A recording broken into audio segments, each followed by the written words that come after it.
Let's go out shopping as Cheryl. I'm just a bit too restricted in Kettering because it's a small town. I wouldn't say they're naive and narrow-minded, but it's more the attitude, I would say, because it's not something they come across every day as a transvestite. I've travelled on the train dressed up as Cheryl. The only one thing I haven't done, I've never done no real shopping as Cheryl. That is a big bridge to cross for me at the moment, because I'm a bit wary. Probably too wary, I don't know. But I think, well, if I can walk down the high street in Kettering, Leicester, travel on the train, play Tim and bowling, I should be able to just walk in the shop.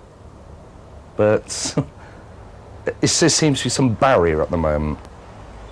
Well, when that doctor turned around and said to me, so you might not be on hormones for up to 4 years. And I was dressed as Cheryl then. I didn't say nothing to him. I thought, fuck you, I'm going to do it my way. You know, so I'm doing this all on my own back, no medical supervision.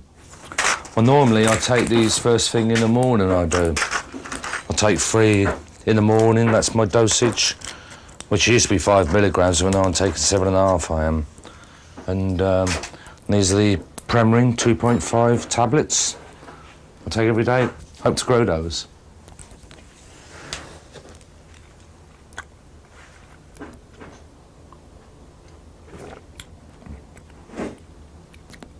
That one didn't want to go down, got stuck. That's it. That's where I've got to cut the booze out to let the tablets get the full effect. If I can do that, I'll be sound as a pound, I will. The tablets, the real cost, I'm not too sure, see, because I'm getting them on the black market. I'm getting, well, basically, a pack of these. See, if I was a 100% female and I was on a HRT, you get them free by prescription.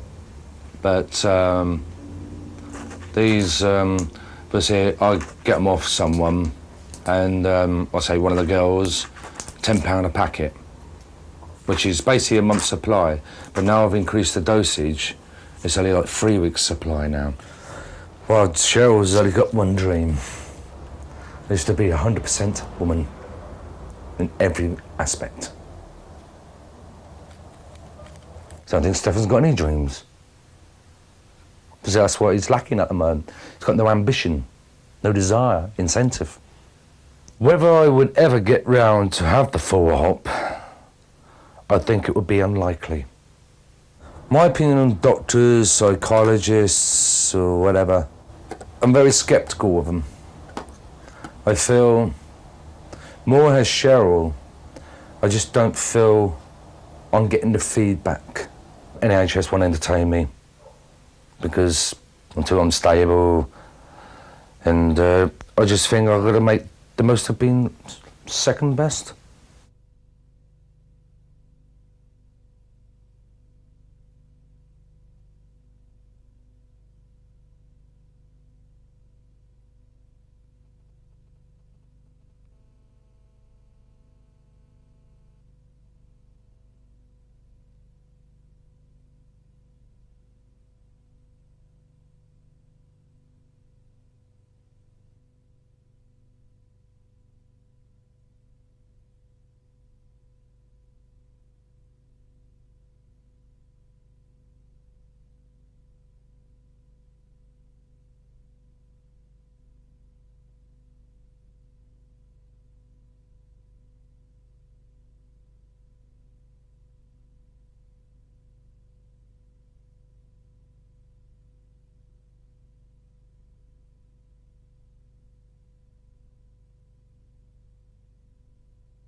See, now for just over 2 years, I've done no running.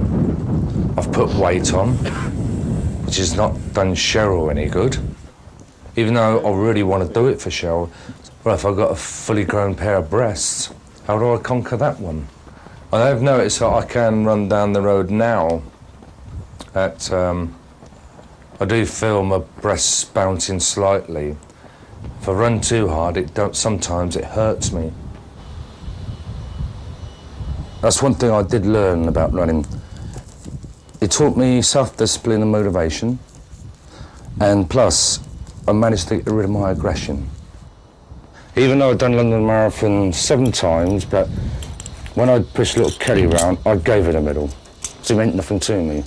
It was 7 hours 7, you know. That was my first one, 3 hours 17. That was the early insult this year, it's my slowest now, 5 hours 5. So I couldn't expect miracles and no training or anything, you know. The best one, that one is the crappiest medal out the lot of them, I reckon. And that's where I did my best time, 3 hours 2. Gonna go for a training run, because I put on a bit too much weight. So if I can get back into running, most important thing of all, I'm gonna start losing weight for Cheryl. Because I'm struggling to get into a size 16. Got a bit too bloody fat, as I say. One ambition is the bust, 3 hours for the marathon. Came close in 1993, really did 3 hours 2, 47 seconds. I was on course for it, but didn't work. I hit the wall at 23 miles. Usually, when I'm fully fit, well, going back, say, 1993, when I was running regular and all that, I averaged trained to about 50, 60 miles a week. Me try and do that now, flipping kill me, he would. Against my bone, and Cheryl's going home. I would have kept Stephen Malcolm Lawrence Monroe, but I changed it. Marie, it's always been a favourite name for me. I was going to pick it as a first name, but I thought, no, and just one day I was playing the tape, Cheryl's Going Home came on. I thought, Cheryl Marie. My touch is cold against my bone, and Cheryl's going home.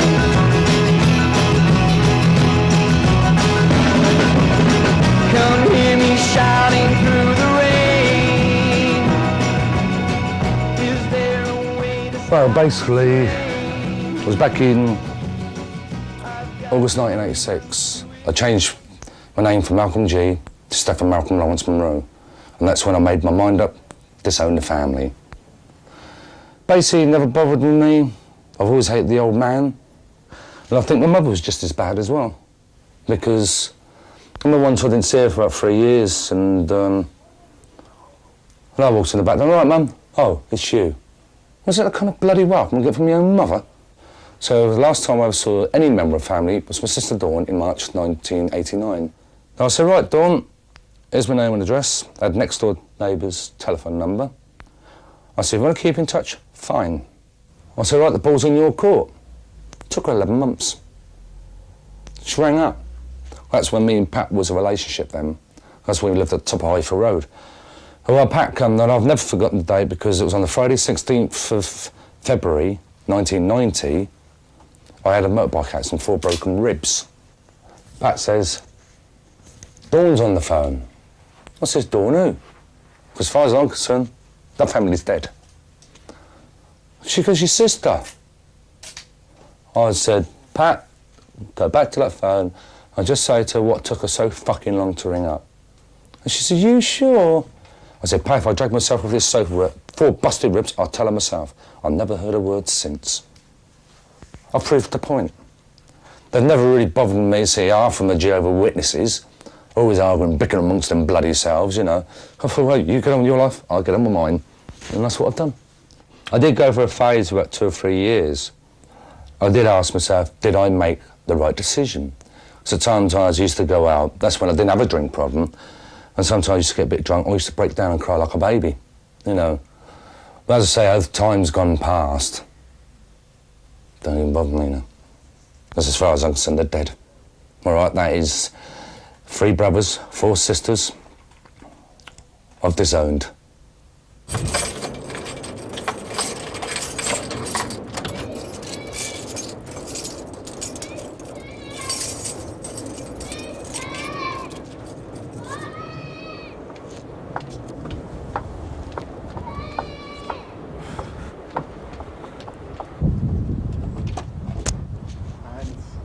Right, I'm going to see John. John has been giving me counselling really for the last 2.5 years from the drink problem. This is a new bridge I'm crossing because John knows about Cheryl, but he's never seen me as Cheryl, so God knows what's going to happen.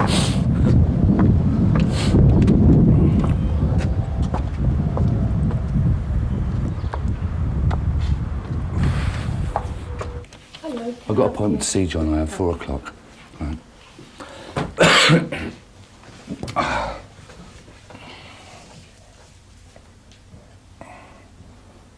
I come to see John because of my drink problem. I don't know how to control it at times. I try to talk about it, try and get it off my chest or what. And sometimes I feel better for it. And sometimes I walk straight out of here and gone straight down the pub and got smashed up my skull. Oh, when I go to the toilet, I always go in the women's. So it all depends what place I'm in. Well, if I'm in the Dover or a gay pub, I always go in the women's, I do. See, but then where I've been playing Tenpin bowling, it's a straight place, and I did use the women's, and then I was pulled up by the management. And they turned around and said, I can't use the women's. They said, I have to use gents. And I basically said at the time, oh, gee, you've got to be joking. Me trust a show like this.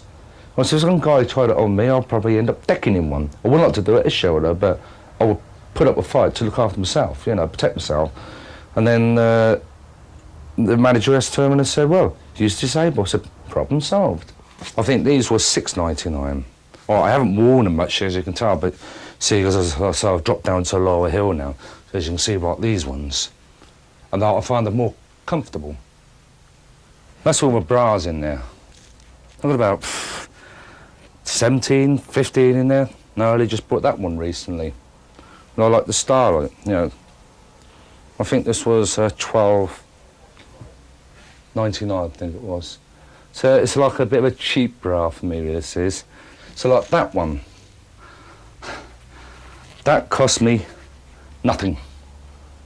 And I've seen that dress in a shop, you're looking at, what was it? It was about 60, 80 quid. See, but then a lot of my clothing I have done through golf balls as well. Where Ivy, she's got a garage, and all the clothes are donated to her. Donated to like a charity shop. And all the proceeds she gets, she gives it to a local charity in Kettering. So what she does now and again, she does like car boot sales, and I've given her golf balls in the past, and I'd pick what I wanted out there for no cost at all. Well, I'm going to Ivy's, got a load of golf balls here, and what I normally do, I'll give Ivy golf balls, which she normally sells and gives proceeds to a local charity, and she gives me clothes in place of it. Well, more for Cheryl. That's how she gets all her clothing. Does me well, it does Ivy well, it does. As I say, I think, call it, takes two to tango, really.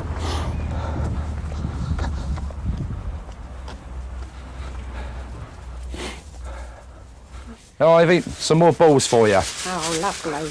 We'll have a look round and see if there's anything you want. No problem on that one, I'll sort that out. I think, no, this is the first time I've actually come up as Cheryl, look through the clothing.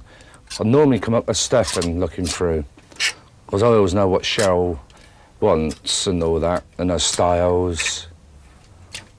But it's the first time I've ever really come up as Cheryl. And it makes a nice, great, pleasant change, and it does. Never been into any shops in Kettering as Cheryl.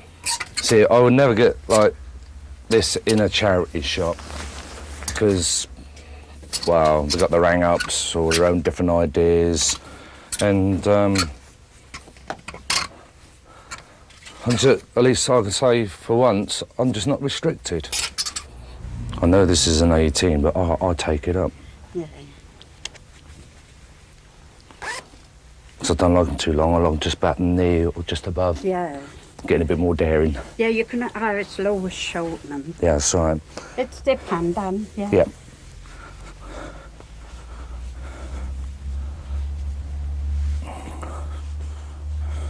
Well, I can just that button. Yeah, Just that out, I can. yeah, the dips are. You know what it is? I've got the mic on, I have seen. Yeah, I'll get Yeah, I'll get that one will be okay. Yeah. Yeah. Oops. I'll fold it up if you put it in the What's that? bag.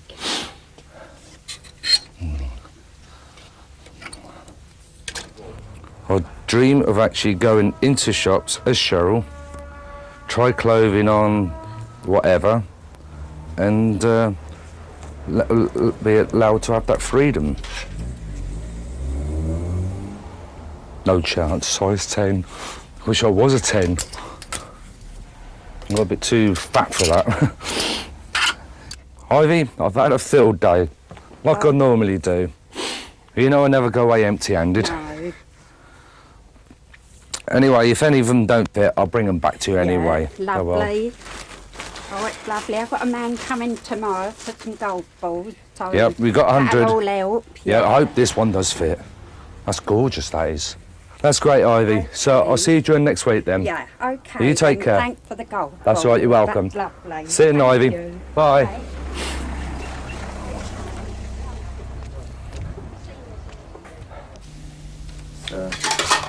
What's Pat? I just rang up anyway. I'm going to go round there, have my dinner, upset her. I normally do anyway. Someone's like her, someone's got to keep her on her toes. I've known Stefan for over 10 years and he's changed an awful lot. Well, it was during the first year I got to know him, he explained that he was a transvestite. But I didn't really know the full depths of it because I was very naive at the time and I never really sort of understood anything like that. He can be a very generous guy, very, very generous.